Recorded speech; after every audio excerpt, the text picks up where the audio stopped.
white people don't like that. You don't like that term.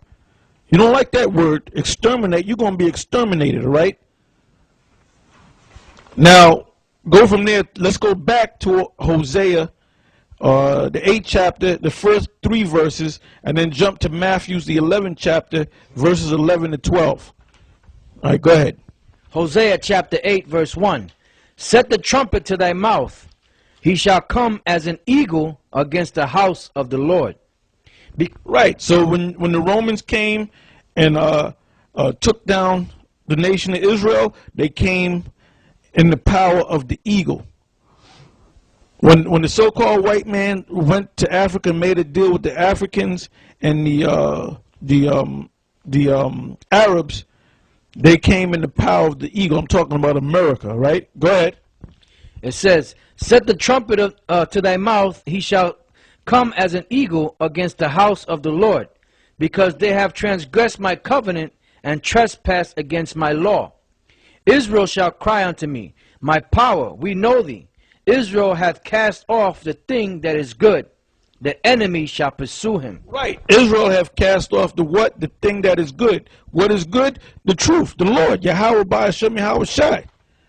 You got false prophets, fake Israelites out there teaching, calling themselves Israelite, men of the Lord, calling themselves teaching the Bible, but breaking it down the wrong way and telling you, oh, they don't know the name of the Son.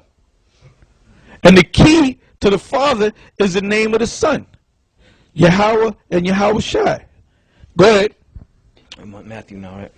Yeah, Matthew. Matthew 11:11. Verily I say unto you, among them that are born of women, there hath not risen a greater than John the Baptist. Notwithstanding, he that is least in the kingdom of heaven is greater than he. And from the days of John the Baptist until now, the kingdom of heaven suffereth violence, and the violent take it by force. That's talking about the Romans. All right? Which is America today.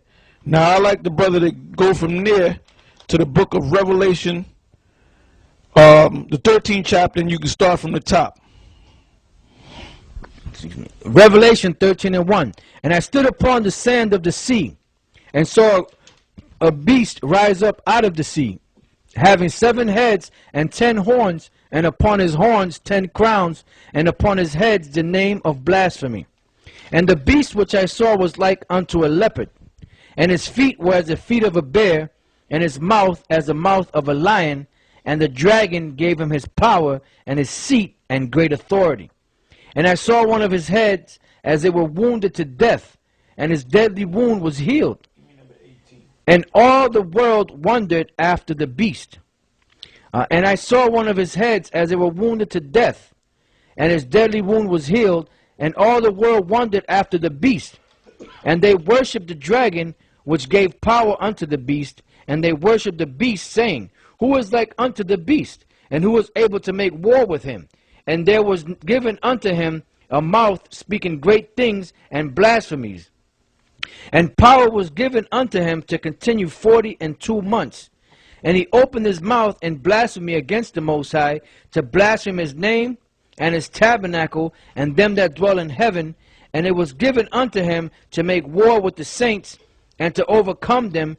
And power was given him over all kindreds and tongues and nations. And all that dwell upon the earth shall worship him, whose names are not written in the book of the life of the Lamb slain from the foundation of the world.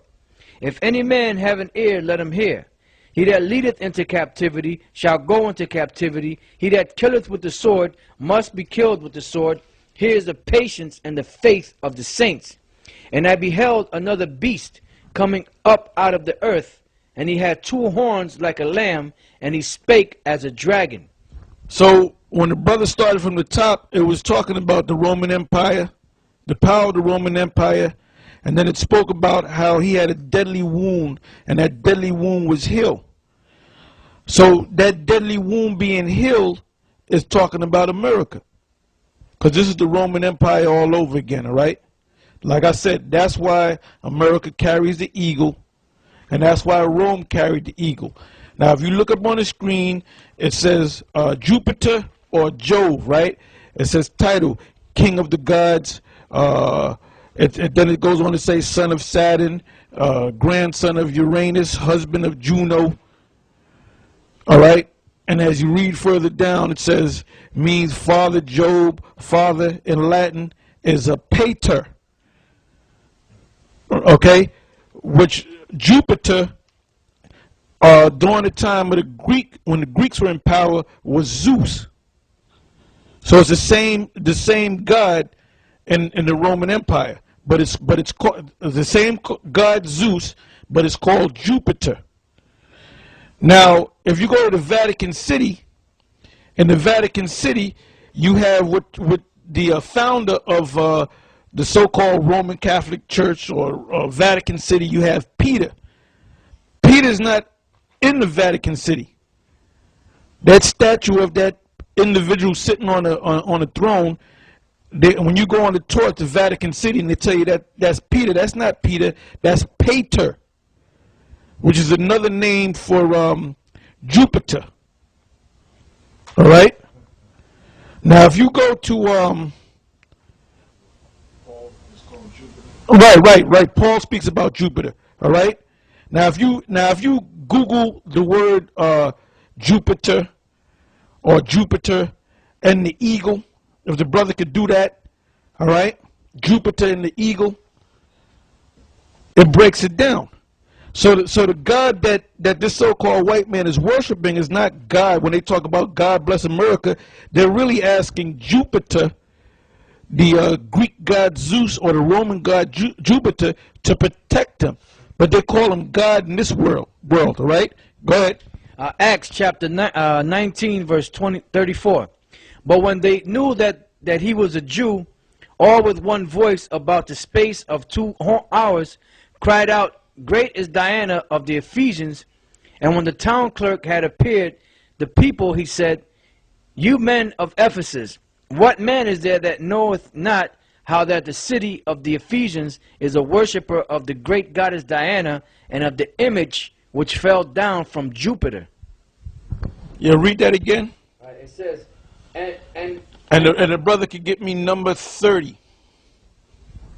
But when they knew that he was a Jew, all with one voice about the space of 2 hours cried out, Great is Diana of the Ephesians. And when the town clerk had appeared, the people had when the town clerk had appeased the people, he said, You men of Ephesus, what man is there that knoweth not how that the city of the Ephesians is a worshipper of the great goddess Diana and of the image which fell down from Jupiter? Right, the image, because they believed in that God worship. Now, if you look on your screen there, and if you ever been to the Vatican City, this is supposed to be Peter, the founder of the Roman Catholic Church, or the first pope of the Roman Catholic Church, which is a damn lie. Peter never became a pope. That whole concept of the pope goes back to Constantine the Great, which was around 325 AD. Peter was long dead. He was killed during the time of the Roman Empire, the pagan Roman Empire. So this is not Peter. Even though he looks like a black man, he has a woolly afro and a woolly beard, that's Jupiter. So they understand that Jupiter, their god, their Greek god Zeus, or their Roman god Jupiter, is a so-called black man. That's him right there. All right? That's not Peter. And what I heard when tourists go over there, they kiss his feet. They're kissing Jupiter's feet, man. That's the God over this country that you call America. Yeah, brother, you have something? Yeah. All right. Yeah, when you Google the term Jupiter and the eagle, you'll see a site. It's called, now this is Greek, it's called Ethos Dios, and the translation means eagle of Zeus. Now over here there's a caption. It says, in other accounts, Zeus adopted the eagle as his bird when it first appeared to him before the Titan War as a sign of a good omen. The eagle was later sent by Zeus to carry the handsome youth, it looks like Genmaiades,